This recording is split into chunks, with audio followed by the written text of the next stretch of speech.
बिस्मिल्लाहिर्रहमानिर्रहीम। ये कुछ फैक्ट्स एंड फिगर हैं इसके। सेंटर फॉर डिज़ीज़ कंट्रोल, ये अमेरिका की एक इदारा है, इसके फैक्ट्स एंड फिगर हैं कोरोना के बारे में। ये कुछ बताते हैं कि भाई इसमें मसलन किस तरह से इसका फैलाव, लोगों को किन चीज़ों का पता होना चाहिए। वो बताते हैं कि ये जो सर्फेसेस हैं इनके ऊपर वेरी लो रिस्क है। ये एक इनकी समझें कि तहकीक है। इसके अलावा आउटडोर एक्टिविटीज़ हैं, इनमें भी लो रिस्क में आती हैं ये चीज़ें।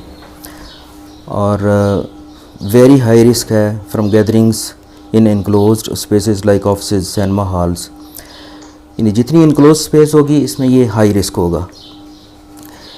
इसमें कुछ फैक्ट्स हैं, कोरोना वायरस जो है वो किस तरह से इन्फेक्ट करता है, किस तरह से ये फैलता है। इसमें थोड़े से फैक्ट्स हैं जो अगर लोगों के जहन में हों तो एक अच्छी उसमें इंफॉर्मेशन है। To successfully infect you need about 1000 viral particles, यानी 1000 वायरल पार्टिकल होना चाहिए किसी को कोरोना वायरस की डिज़ीज़ होने के लिए। अब हम बात करते हैं इसके वायरस के फैलने के बारे में, या हमारी किस तरह से ये हमारी मुख्तलिफ़ एक्टिविटीज़ से ये स्प्रेड होता है। ब्रीदिंग, आम सांस जब बंदा ले रहा होता है तो तकरीबन 20 वायरल पार्टिकल्स पर मिनट के हिसाब से स्क्रीड हो रहे होते हैं। स्पीकिंग में तकरीबन 200 वायरल पार्टिकल ये स्प्रेड हो रहे होते हैं। हमारी स्पीकिंग से ये इतने बॉडी इसको निकाल रही होती है। जबकि खांसी करने और छींक लेने से, कफिंग एंड स्नीजिंग में 200 मिलियन वायरल पार्टिकल स्क्रीट होते हैं। अगर एक बंदा इन्फेक्टेड है, उसके अंदर वायरस की इन्फेक्शन है, तो अगर वो खांसी करे या छींक ले तो 200 मिलियन, ये तकरीबन 20 करोड़ वायरल पार्टिकल, यानी पाकिस्तान की आबादी के बराबर ये वायरल पार्टिकल हैं जो हम स्क्रीट करते हैं। और अगर ये वेंटिलेटेड एरिया नहीं है और इर्द गिर्द ये, और ये तकरीबन घंटों के हिसाब से हमारी फ़िज़ा में फैले रहते हैं, तो इस हिसाब से हमें इन चीज़ों को ज़हन में रखते हुए हम ये डिसाइड कर सकते हैं कि हम जब कफ़ करते हैं या स्नीज़ करते हैं तो कितने ज़्यादा वायरल पार्टिकल हम इर्द गिर्द के लोगों को रिस्क पे ले आते हैं। ये सबसे ज़्यादा समझने की बात है इसमें। अब हम देखते हैं कि इसमें क्या फार्मूला है जो सक्सेसफुल इन्फेक्शन है, किसी को इन्फेक्शन करने का कौन सा फार्मूला है। उसमें कहते हैं ये जो सेंटर फॉर डिज़ीज़ कंट्रोल है अमेरिका का, वो बताता है कि इसमें होता है कि exposure to virus into time, यानी कितना आपका एक्सपोजर है वायरस पे और टाइम कितना लग रहा है, कितने टाइम के लिए आप एक्सपोज हो रहे हैं।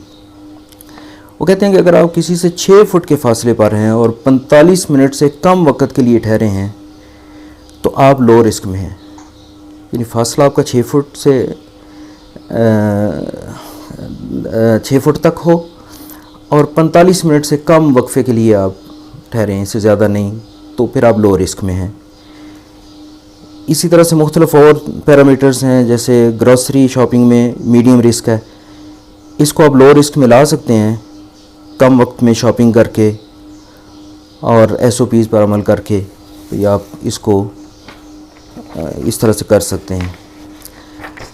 सबसे ज़्यादा जो है वो ख़तरा होता है इंडोर स्पेसेस में। इंडोर स्पेसेस में हाई रिस्क है। रेस्टोरेंट्स में हाई रिस्क है, इसको भी कम किया जा सकता है आपको उस फासले पर बैठकर। वर्क प्लेसेस जैसे कि ऑफिसेज़ हैं, स्कूल्स हैं, ये वेरी हाई रिस्क में आते हैं। इवन इसमें आप डिस्टेंस कम भी रखें, ज़्यादा भी रखें, तो इसमें इतना फैक्टर नहीं है। ये इसमें चूँकि गैदरिंग इतनी होती है कि इसी तरह से पार्टीज़ हैं, शादी ब्याह की तकरीबात हैं, इनमें वेरी हाई रिस्क में ये आते हैं, तो इनको हम अवॉइड कर सकते हैं।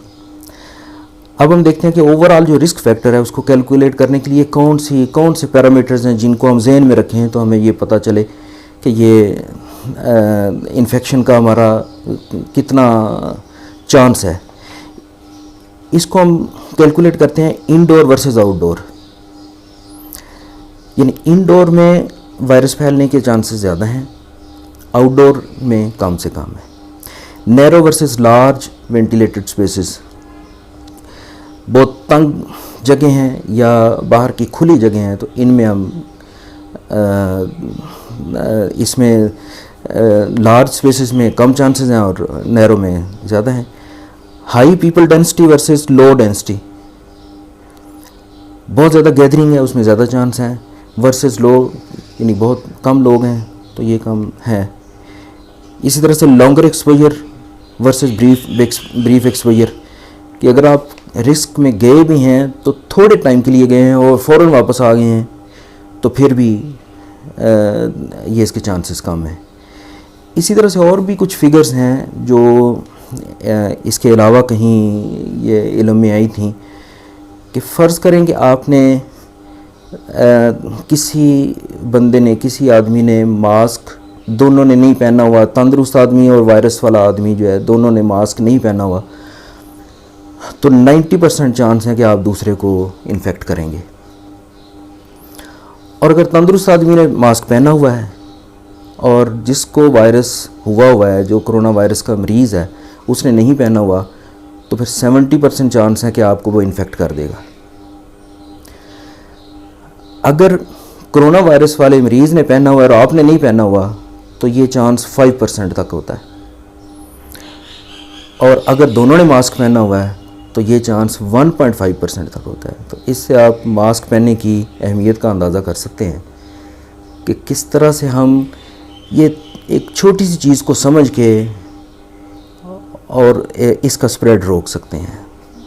तो लोगों से इल्तमास है कि ये इन चीज़ों के ऊपर अमल करें, इन चीज़ों को समझें, फैक्ट्स एंड फिगर, और अल्लाह ताला इससे हमारी जान छुड़ाए जल्दी। और लेकिन ये आलमी असबाब है, इसमें कहानियों किस्सों से ये नहीं जाएगा। में अगर हमें एक कोई रेसिपी बनाने के लिए प्रॉपर रेसिपी के ऊपर अमल करना ज़रूरी होता है, तो इसी तरह किसी भी चीज़ के करने के लिए उसके फैक्ट्स एंड फिगर के ऊपर अमल करेंगे तो हमारी जान छूटेगी।